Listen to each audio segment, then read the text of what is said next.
Olá pessoal, hoje o Zug trouxe uma pauta diferenciada. Se você ainda não selecionou o menu das receitas para ceia de Natal, pode ficar tranquilo que hoje a gente trouxe uma ideia super bacana. Hoje nós estamos com a chefe Mariana Pena, que vai ensinar pra gente uma receita bem legal. Mariana, o que você vai ensinar pra gente hoje?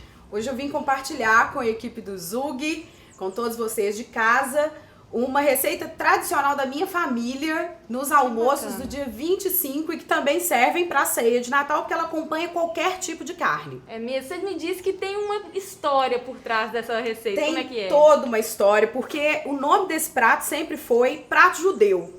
E aí, quando eu fui pesquisar um pouquinho mais sobre os ingredientes desse prato, que é tradicional, que as minhas tias sempre fazem, eu descobri que tinha algumas coisas que não podiam ser combinadas com outras para ser chamado de prato judeu.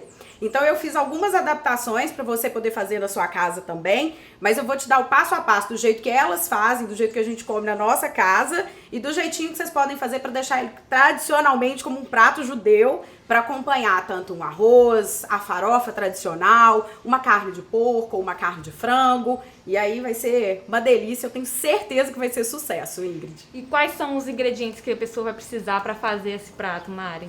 Bom, a base dessa salada são ovos. A receita completa, que a gente vai deixar descrito aqui, ele vai usar 12 ovos. Aqui nós vamos fazer meia receita. E aí na sua casa, a minha sugestão é que você coloque mais ou menos daquilo que você preferir, né? Tem gente que gosta muito de azeitona, de milho ou de palmito. Então faz essa variação de acordo com o que a sua família preferir. E aqui eu vou te dar uma receita básica para ficar tudo equilibrado e a gente saborear de tudo um pouco. Então nós vamos usar 6 ovos cozidos, tá? Eles estão aqui, eu vou mostrar pra vocês como que a gente vai cortar. Palmito. As minhas tias gostam muito de uva passas. Como tem essa polêmica do vai passas ou não vai, eu tô fazendo pra vocês uma sugestão com uvas verdes. Sugestão. Que vai acompanhar bem a maçã verde pra dar um pouquinho de acidez pra esse prato. Deixar ele com um tom bem mais cítrico. Nós vamos usar também milho, ervilha. Eu tô usando aqui aquela ervilha que a gente compra congelada, que é só jogar na água e ela retoma o sabor. Eu prefiro ela do que em lata. Azeitonas. Para o molho, nós vamos usar uma base de maionese, creme de leite, mostarda, ketchup e os temperinhos, sal, pimenta do reino, azeite, uma pitadinha de açúcar. É o pulo do gato dessa receita. Então pega o papel e a caneta que nós vamos te passar todos os ingredientes.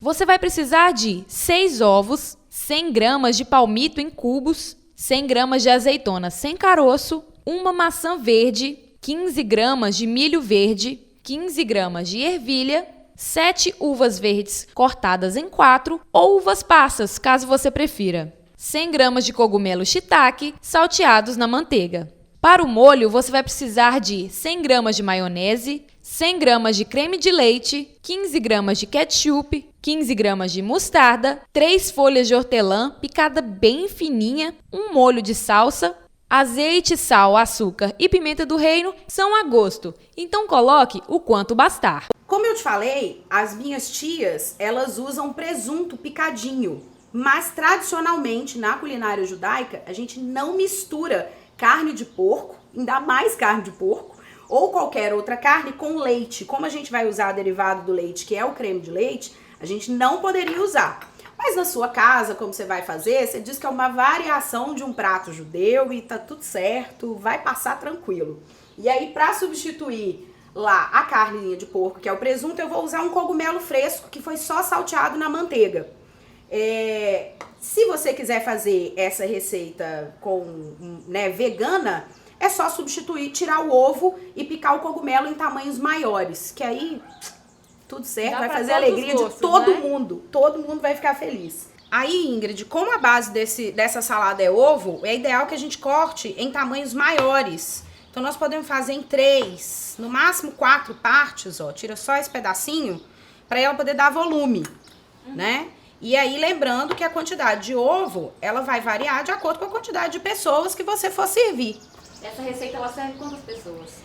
Essa que a gente tá fazendo aqui com 6 ovos, 4 pessoas vão comer com outros acompanhamentos, né? Se for só ela, aí é bom a gente aumentar um pouquinho as quantidades. Mas é uma salada mais para acompanhamento mesmo, né? O ideal é que ela seja para acompanhar o que você for fazer na sua ceia, né? Aí a uva, eu já comprei essa sem semente, mas você pode comprar da outra comum. Se você gostar daquela uva miudinha, que é aquela que normalmente dá nessa época do ano, pode colocar ela inteira, se você não se importar em mastigar. Aqui eu tô picando só para poder deixar tudo que a gente vai usar mais ou menos no mesmo tamanho. Você tem a preferência entre ser algo verde ou ser aquela madura? Como que funciona? Eu gosto dessa aqui porque ela vai combinar com a acidez da maçã e vai dar esse tonzinho cítrico, né? Mas se você preferir a uvinha roxa, não se assuste só porque ela deve soltar um caldinho e ela vai dar uma tonalizada na maionese depois quando a gente misturar. Então aqui nós estamos mantendo mais a corzinha do prato mesmo e esse tom de acidez que eu quero usar. As azeitonas eu já até comprei elas sem caroço, mas você pode colocar inteira também. Então aqui eu tô picando para facilitar mesmo e para deixar tudo mais ou menos do mesmo tamanho.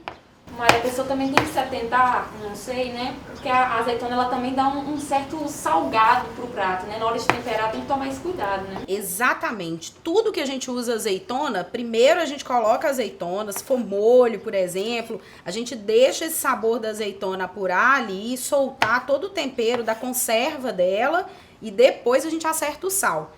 Sal, açúcar, tudo que a gente vai colocar em molho, a gente normalmente faz isso só no final, que aí não corre o risco de dar errado, de passar, né? Se tiver faltando, a gente consegue corrigir. Mas se passar, não tem jeito não. Bom, isso tudo que a gente foi picando, que já tiver pronto, nós vamos colocar numa vasilha um pouco maior, pra gente poder começar a misturar. Então aqui eu já vou adicionar um pouco da azeitona, depois a gente vai equilibrando. A única coisa que a gente não vai colocar aqui são os ovos, porque a gente vai evitar que eles se quebrem. A gente quer que ele fique inteiro e que ele dê esse volume para a salada. Então todo o resto que a gente já picou, a gente vai adicionando numa bacia para poder começar as misturas. A uva, o milho com ervilha. E vocês viram que eu ainda não toquei na maçã. Maçã vai ser a última coisa que nós vamos colocar aqui, porque ela vai levar um pouquinho de limão, só para ela não escurecer. Não gosta de algum ingrediente? Pode colocar, substitui. Quer trocar o palmito por, não sei, por outra coisa, azeitona, quer colocar o caparra? Pode trocar, fica a seu gosto. O que a gente tem que prestar atenção é só na carne. Se eu resolver colocar um presunto aqui, ou uma carne, ou um frango desfiado, a gente tá misturando carne com leite. Aí a gente não pode mais chamar de prato judeu. Mas é uma variação de uma salada judaica que fica incrível. Antes de colocar os cogumelos, a chefe salteia na manteiga. É muito rápido, ainda mais se ele for fresco, né? Eu prefiro o cogumelo fresco porque a textura dele é muito mais interessante, assim, para esse prato. Mas a manteiga derreteu, você colocou, temperou com um pouquinho de sal. Quando ele estiver bem molinho assim, ó, você já pode desligar e adicionar.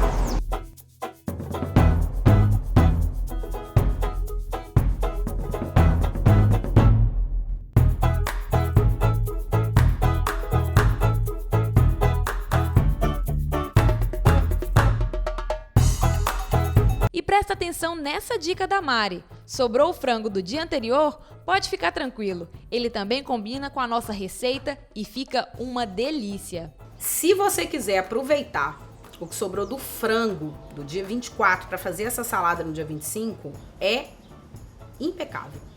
Deixa o frango bem desfiadinho e mistura aqui no meio.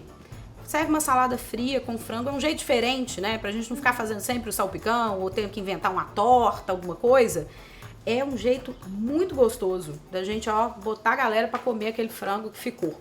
Eu sugiro, inclusive.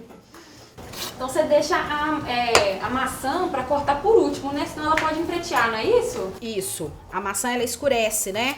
Já reparou quando a gente descasca a maçã?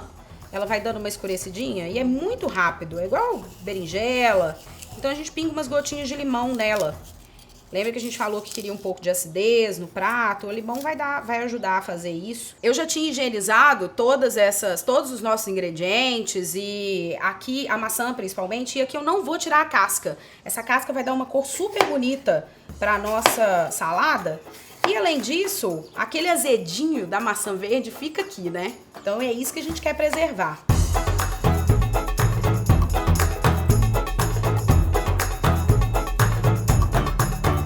Esse limão aí, qual que é o nome? Esse limão eu vou usar o siciliano, tá? Por quê? Eu quero acidez, mas eu não quero aquela acidez do Tahiti, que dá uma beliscadazinha assim do lado, sabe? Então eu vou usar só umas gotinhas do limão siciliano.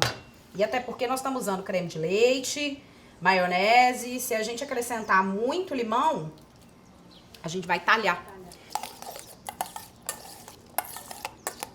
Vai dar uma misturadinha Só pra, maçã e do limão aí. Só pra poder pegar a maçã, ficar bem envolvida no suquinho do limão. E aí na hora de colocar aqui, ó, escorre. Não precisa deixar esse limão cair todo, não.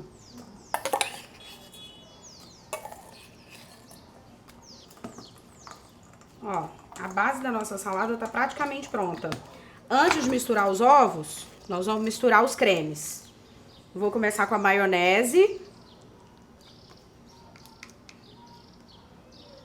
Usa uma maionese de boa qualidade, daquela que você conhece a marca. Se quiser fazer a maionese em casa, tem muita gente que gosta, né? Que tem boas receitas, pode fazer também, fica uma delícia. Aqui eu tô usando uma maionese já pronta, industrializada, de boa qualidade, boa procedência, porque a gente tá deixando os ingredientes aqui muito tempo do lado de fora, pra não correr o risco de estragar, né? De dar nenhum problema. Então, o que a gente tem que pensar sobre maionese é isso, assim, todo prato com maionese ele tem que ficar o mínimo possível fora da geladeira. Mari, por falar em maionese, esse prato pode substituir aquela tradicional maionese que a gente faz no Natal, né? E dar uma diferenciada ali no paladar, né?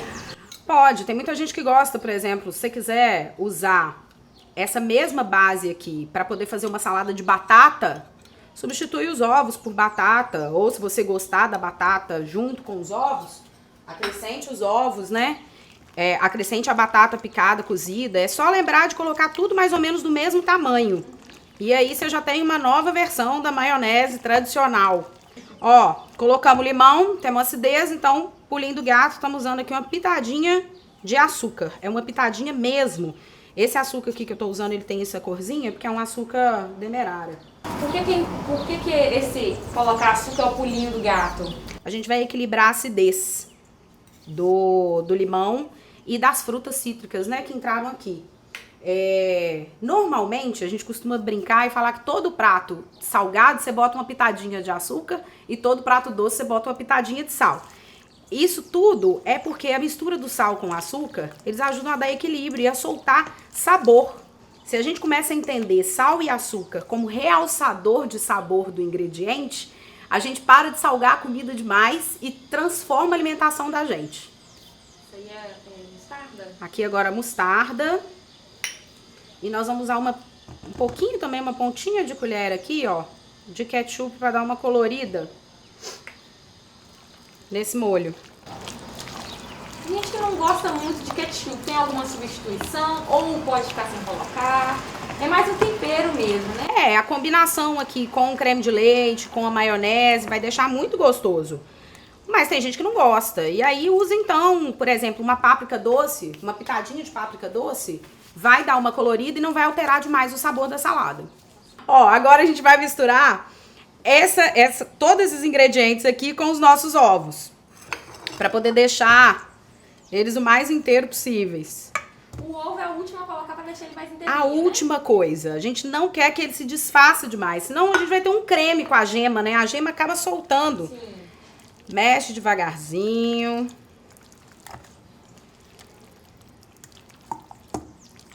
E o ponto do ovo é pra deixar ele mais firminho mesmo, né? Aqui não pode ter gema mole. Eu coloquei esse ovo na água fria, liguei o fogo e ele cozinhou por 6 minutos. Então ele ficou com essa gema bonita, amarelinha, sem ficar duro demais, sem emborrachar, mas ele tá todo firme. Agora, pra finalizar, então aqui eu tô usando um pouco de salsa E vou colocar umas folhinhas de hortelã. Nós estamos combinando tudo. Aquela refrescância da uva com a maçã, o creme, e aqui é só para fechar e amarrar com chave de ouro. Então são 3 folhinhas de hortelã, bem picadinhas.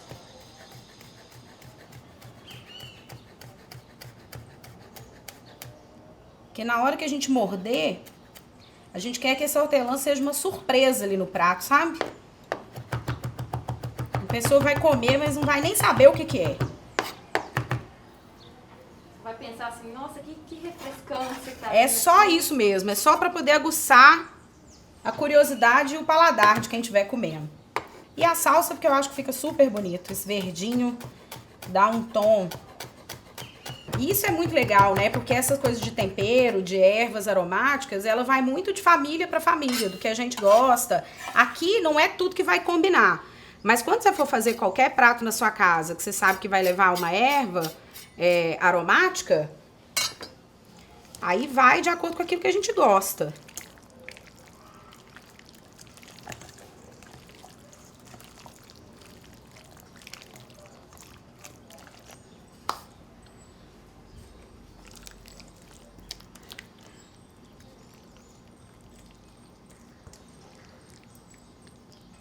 Agora a gente coloca aqui numa travessa que é a que vai à mesa. E aí, o ideal é preparar ela um pouquinho antes do almoço e deixar na geladeira, para ela poder vir bem fresquinha pra mesa na hora de comer.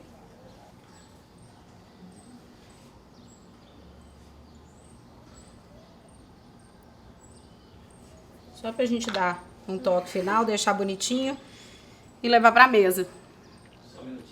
É isso, gente. Queria agradecer por receber vocês aqui na minha casa. Espero que vocês tenham gostado, que você de casa aproveite essa receita pro seu Natal. Essa é a versão da minha família para um prato inspirado numa salada de ovos da culinária judaica e que tem muito sabor, muita memória, muita coisa boa, traz uma lembrança afetiva e gustativa muito boa pra mim e eu espero que ela passe a fazer parte do Natal da família de vocês. Então, pessoal, essa aqui é a receita pronta. Eu já vou dar uma pausinha para poder experimentar e vocês podem reproduzir aí na casa de vocês. Siga-nos nas redes sociais e se inscreva no nosso canal do YouTube. Zug, conteúdo o tempo todo.